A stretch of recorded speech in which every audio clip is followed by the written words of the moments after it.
मोहतरम हाज़रीन, बुजुर्ग और दोस्तों, कुरान करीम की आयत जो मैंने तिलावत की सूरह बकरा की आयत है।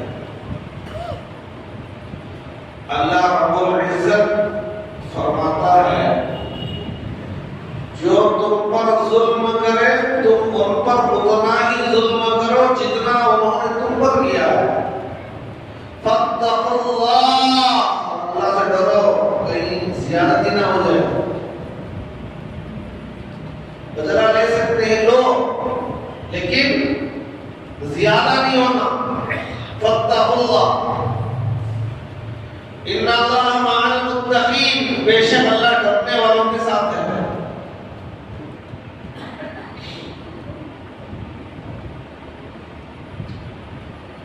तो मेरे भाइयों, अल्लाह ताला हालात बताते आ रहे हैं।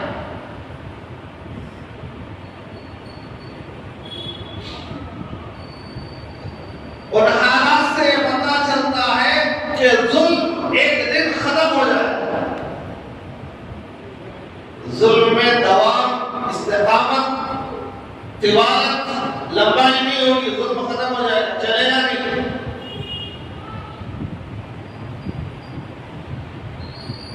आज से चंद साल पहले अफगानिस्तान पर सुपर पावर ताकत ने जुल्म के पहाड़ तोड़ दिए। सबको मालूम है।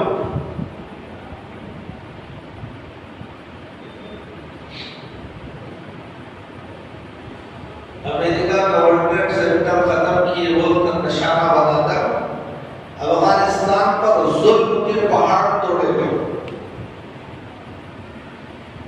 नतीजा क्या हुआ? सुपर पावर को अल्लाह ने जीरो पावर, हालात ऐसे बने, अल्लाह ने सुपर पावर को जीरो पावर बनाकर अफगानिस्तान छोड़कर जाने पर मजबूर कर दिया। और सुपर पावर का नारा लगाने वाला, जिसे अपनी मिलिट्री पर ताकत, जिसे अपनी ताकत पर गुरूर छोड़कर बोला।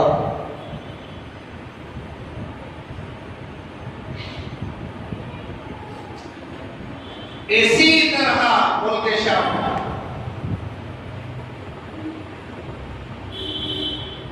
2000 से, उससे पहले से मुल्क शाम पर जुल्म सितम के पहाड़ तोड़े जा रहे थे। और ऐसा जुल्म दुनिया ने कभी देखा नहीं। 17 साल की बच्ची को जेल में बंद कर दिया जाता, फिर वो बाहर आती तो 4-5 बच्चों की मां मां के साथ बैठा।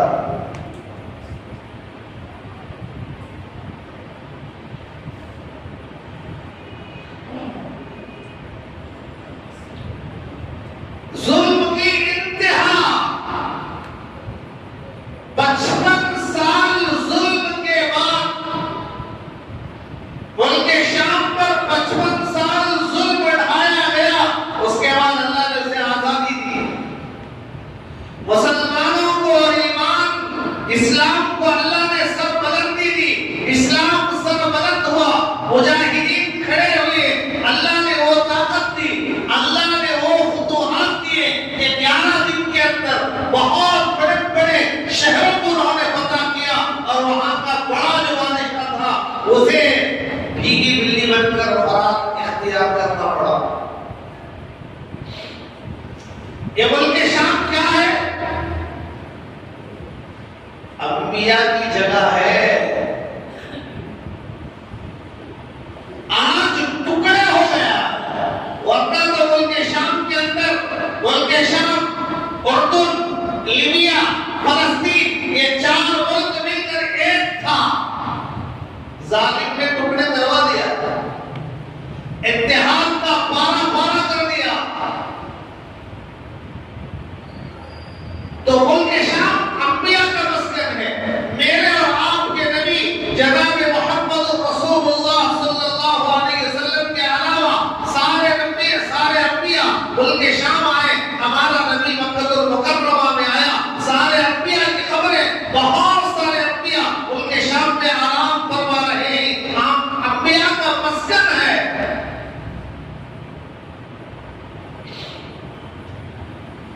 हुजूर ने फरमाया जब शाम में फसाद शुरू होगा तो तुम में कोई खैर नहीं होगा। हदीस के अल्फाज पर गौर करो, इज़ा फसदा अहलुश शाम फला खैर फीकुम। जब मुल्क शाम में फसाद शुरू होगा तो तुम में कोई खैर नहीं होगा। यानी सारी दुनिया में अगर खैर रहना है तो मुल्क शाम में खैर करना जरूरी है। मुल्क शाम में खैर हो तो सारी दुनिया में खैर होगा। मुल्क शाम में अगर खैर नहीं है तो सारी दुनिया में खैर नहीं होगा।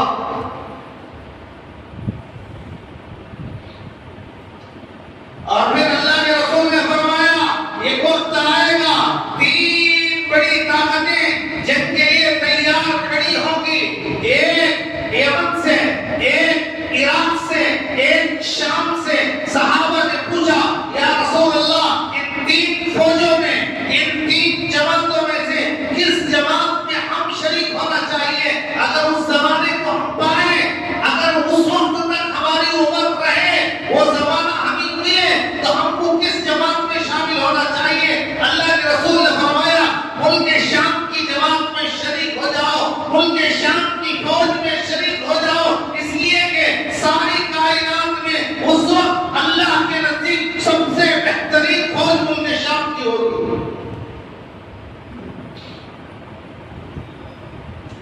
और सारी दुनिया में जो अल्लाह के खास बंदे होंगे वो हिजरत करके मुल्क शाम चला जाएंगे। एक हिजरत अल्लाह के रसूल के जमाने में हुई थी, एक हिजरत क़यामत के करीब होने वाली है।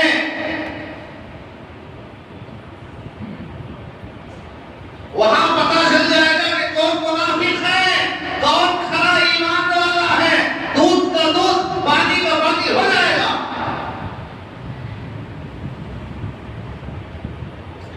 सारी दुनिया से अल्लाह की जो खास बंदे हैं वो हिजरत करके मुल्क शाम पहुंचे।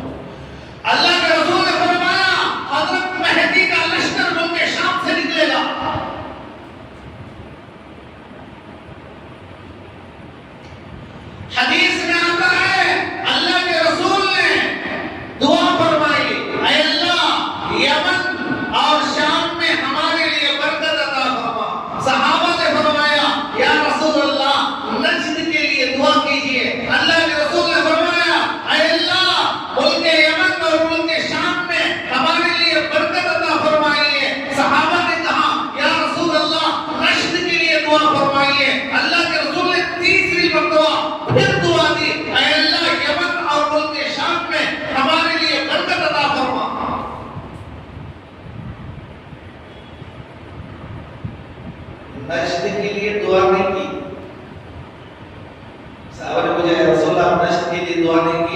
हुजूर ने फरमाया नश्त में ज़लज़ले आएंगे, ज़लज़ले होंगे, फितने फसाद होंगे, शैतान के सिक वहीं से तुलू होंगे। या तो नश्त के लिए दुआ नहीं करूंगा, मुल्क शाम के लिए दुआ की।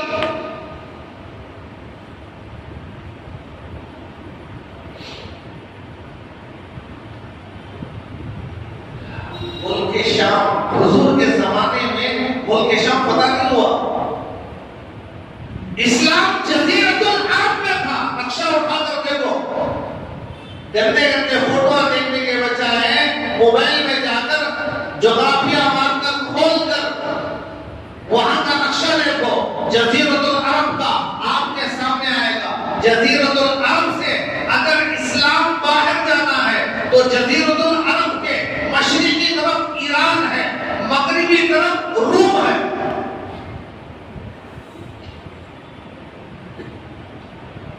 इस्लाम मक्के मदीने में है, जजीरतुल अरब में है। अब जजीरतुल अरब से आगे इस्लाम जाना है तो दो सुपर पावर ताकतें हैं और दोनों यहूदी और ईसाई हैं, और उनकी किरास करके जाना तो पहले उनको इस्लाम में लाना, तभी तो आगे जाएगा।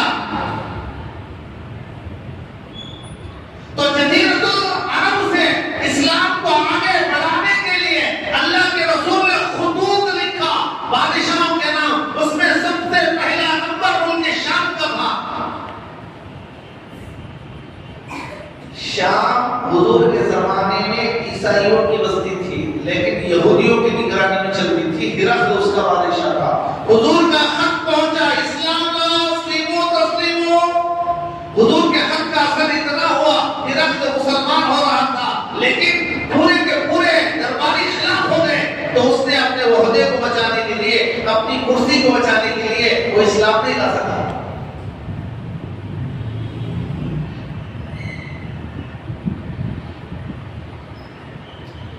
हज़रत उमर फारूक रज़ियल्लाहु अन्हु के ज़माने में 8 हिजरी में सुलह हुदैबिया के बाद हुजूर ने हुकूमत का सिलसिला शुरू किया। 9 हिजरी में ईरान से जंग होने वाली थी, लेकिन जंग नहीं हो सकी। तो हज़रत उमर फारूक रज़ियल्लाहु अन्हु के ज़माने में जंग हुई तो मुल्क शाम फतह हो गया, रोम फतह हो गया। रोम की कैपिटल सिटी मुल्क शाम। 1250 साल इस्लाम था, 1250 साल। कहां? मुल्क शाम में। 20वीं सदी में मगरिबी ताकतों और बरतानियों के गंदी सोच और गंदी नजर उस पर पड़ी। उनके शाम पर, जिसे सीरिया कहते हैं,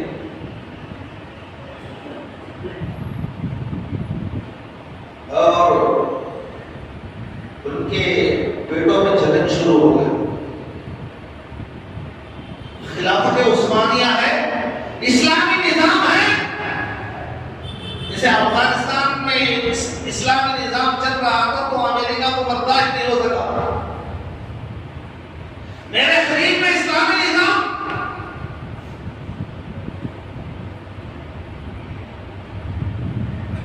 तो 20वीं सदी में मगरिबी ताकतों और बर्तानिया की गंदी खलीज नजर जब मुल्क शाम पर पड़ी तो उन्होंने साजिश बनाई, प्लान बनाया, साजिश रचाई, वहां के लोगों को बहकाया, पार्टियां बनाई, इलाकाई तासुब डाला।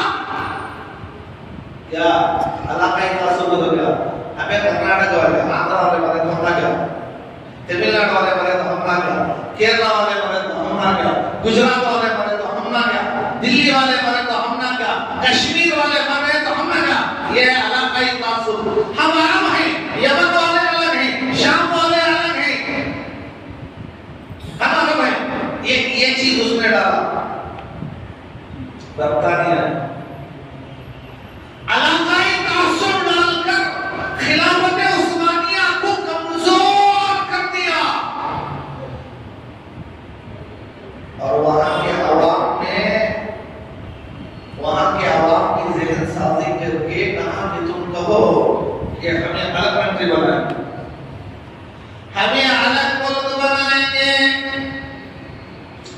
8 मार्च 1920 में मुल्क के शाम के अंदर नारा बुलंद हुआ, हम मुल्क के शाम को अलग कंट्री बनाना चाहते हैं, खिलाफत उस्मानिया को रद्द करते हैं, हम इसकी हुकूमत हमें पसंद नहीं है, हम इसके साथ बर्दाश्त नहीं करेंगे, हम इसके साथ निवाह नहीं करेंगे, हमें जरूरत नहीं है, ये नारा लगाए, हुकूमत को गिराया 8 मार्च 1920 के अंदर।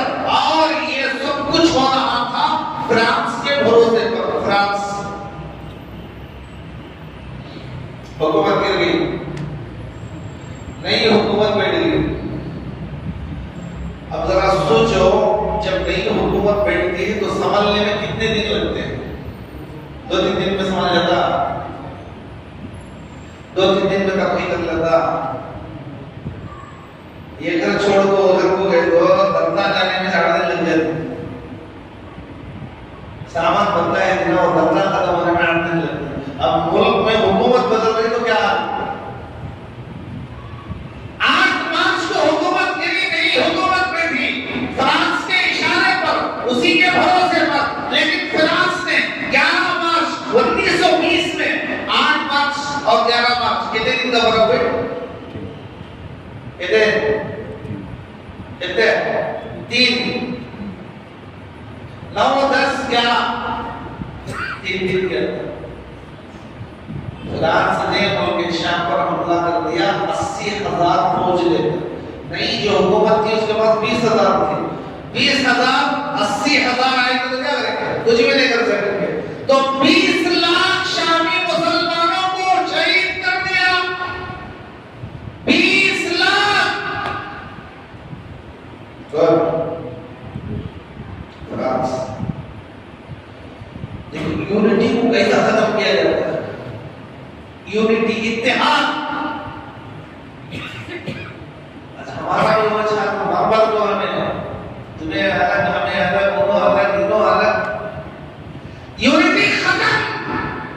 फायदा दुश्मन उठा रहा है।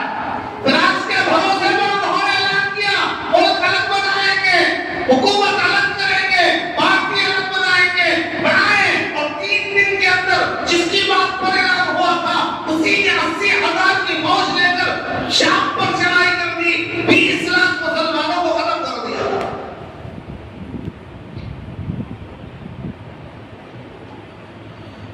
उन्नीस 1924 में जब स्टालिन रूस का सदर बना, रूस,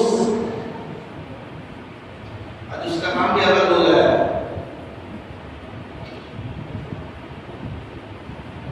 स्टालिन वहां का गवर्नर बना, तो उसने मुल्क के शाम के मुसलमानों को 5 करोड़ मुल्क के शाम के मुसलमानों को खत्म करवा दिया। 1924 भाई मैं आपको पाया रोटी खिलाने के वास्ते नहीं बैठा हूं, अल्लाह के वास्ते सोने वाले जाग जाओ।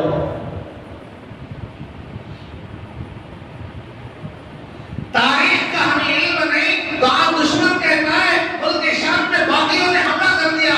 अरे तू नाजायज औलाद है, वो बागी नहीं, वो मुजाहिदीन है। इन्हें भी बता दो, देखो मुजाहिदीन नो बागी हमला करवा नहीं करते, किसको हमला करवा देते? बाप को बागी नहीं रे बच्चे, वो मुजाहिदीन नहीं, वो नाजायज औलाद को ऐसे ही लगता है, अच्छी चीज भी खराब लगती है। जिसकी फितरत गलीज हो, नापाक खतरे का जिसका वजूद हो, वो ऐसे ही तो समझता है, उसे हर अच्छी चीज बुरी लगती है, हर बुरी चीज अच्छी लगती है। निकाह उसके लिए बाहर, जिना उसके लिए शहर।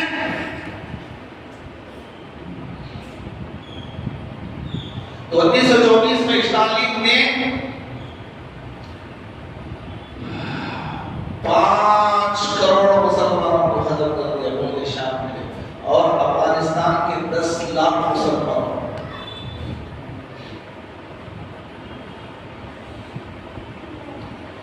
उन्नीस 1941 में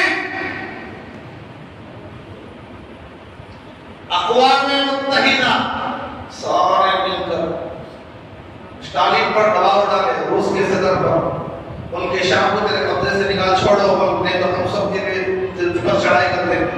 अक़वाम मुत्तहिदा, सुप्रीम कोर्ट से आगे अक़वाम मुत्तहिदा, वहां भी बात नहीं चल रही है तो आगे अक़वाम मुत्तहिदा है, फायदा कुछ नहीं। तो अक़वाम मुत्तहिदा ने 1940 में ये हुक्म भेजा, उस पर दबाव डाला, तो उसने उनके दबाव की वजह से डर कर उसने मुल्क शाम को अलग कर दिया। तो 1961 में मुल्क शाम खुद एक मुल्क बन गया।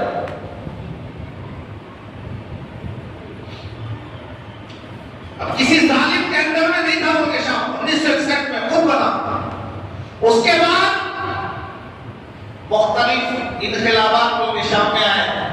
एक वक्त ऐसा आया मुल्क शाम ने अपने साथ मुल्क मिस्र को जोड़ लिया, दोनों आपस में, हम दोनों मिलकर रहेंगे, अगर कोई गंदी नजर से हमें देखेगा, हमला करने की कोशिश करेगा, हम दोनों मिलकर उसके दांत तोड़ देंगे, उसे वो केवल गिराएंगे, अपने अपने शहरों की मुल्कों की हम हिफाजत करेंगे, दोनों मिलकर।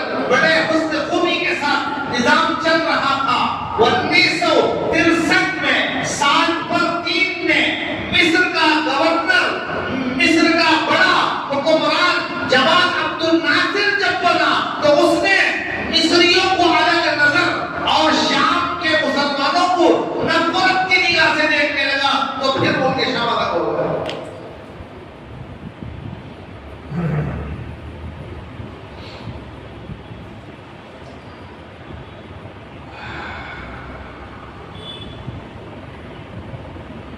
और 1976 में जब इस्राईल अरब के साथ दोनों का झगड़ा हुआ, जब चली अरब और इस्राईल की, तो इस्राईल ने उर्दुन, लीबिया इनको शिकस्त दे दिया और रुख मुल्क शाम की किया। तो मुल्क शाम के अंदर बशार अल-असद खबीस फितरत का आदमी था, बशार अल-असद। अभी जो भागे ना मुल्क शाम में बशार अल-असद, उसका बाप था हाफिज अल-असद। दोनों शिया, ऐसे गलीज शिया क्या है, यहूदी है। शिया के दूसरे फिरके को अपना मानने के लिए तैयार नहीं हो, उन्होंने इसको किक मारते हैं, लेकिन नाम तो है। तो नाम रस्मी तौर पर शिया होने की वजह से इसको बड़ा बना रहे थे। एक पार्टी थी वहां, अल-बास की पार्टी थी, वो पार्टी का सदर बशार अल-असद को लोगों ने बनाया था। जब इस्राईल यहूदी लीबिया को हरा दिया, मुल्क शाम की तरफ रुख किया, तो ये गलीज फितरत कीड़ा, ये खबीसुन नफ्स, ये गंदी नस्ल और गंदी ज़हनियत, हरामखोर, जिसकी नस्ल सही नहीं, इस खबीसुल फितरत आदमी ने $5 मिलियन इस्राईल को देकर माफी मांग लिया।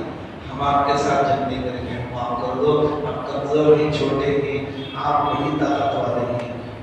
खुफिया तौर पर माफी मांग लिया। तो इस्राईल ने कहा ठीक है, बीवी आपकी होगी, बच्चे हमारे पैदा होंगे, मंजूर है।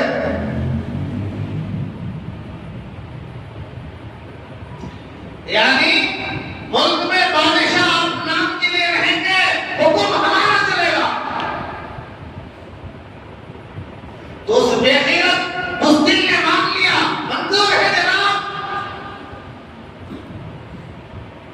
इसकी इस हालत को देखकर 1973 75 के अंदर 70 पत्ती 73 1973 में अल्बास जो पार्टी थी उसमें इंतशार हो गया और 1980 के अंदर बशारुल असद हाफिजुल असद पर हमले किए गए, लेकिन हमला नाकाम हुआ। तो उसने हम चौकन्ना हो गए, देखा किसी ने मारने की कोशिश कर रहा है। मुल्क के नौजवानों की एक जमात तैयार हो गई थी जिन्हें हुमात कहा जाता है, हुमात मुजाहिदीन। इसने देखा इनसे तो मेरे लिए खतरा है, उसने ईरान और रूस की मदद ली और उस नौजवानों की जमात जो इसके खिलाफ खड़े हो रहे थे इसके नाक पे दम कर दिया था। उसने इस हलक के कांटे को खत्म करने के लिए इस्राइल से और ईरान से मदद मांगी और उन्होंने मदद भेजी। तो इससे 40,000 शामी मुसलमानों को कत्ल कर दिया, 17,000 लापता हो गए, घरों को जला दिया गया, मस्जिदों को शहीद कर दिया गया, बीमारों को ज़बह कर दिया। कोई बीमारों को मारता है? हामिला औरतों के पेटों को चीर कर बच्चे को निकाल कर ज़बह कर दिया जाता।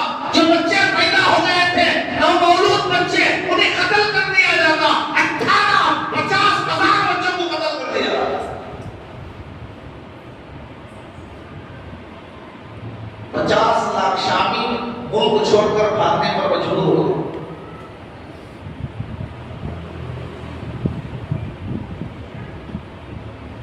इस जालिम ये जुल्म करता 10 जून 2000 को खत्म हो गया। ये गंदा कीड़ा दुनिया से खत्म हो गया। तो उसके बाद क्या होगा, लेकिन वक्त तो रहा है, यहाँ तक रोको। उसके बाद उसका बेटा है बशार और इंशाअल्लाह आइंदा जुमा करने की कोशिश करूंगा। अल्लाह ताला हमको माफ सुनी बातों पर अमल की तौफीक अता फरमाए। एक मसला सुन लो, सब देख रहे हैं। आज मुझे जनाजे में जाना है, नमाज में शिरकत करना है, वक्त नहीं है, इसलिए बात जरा जल्दी खत्म कर रहा हूँ। मसला ये है, लोग पूछते हज़रत जन्नत के 8 दरवाजे अल्लाह बनाया, जहन्नम के 7 दरवाजे, कई को तुम्हारा मां कितने बेटे? 2, एक बच्चे कितने? कई को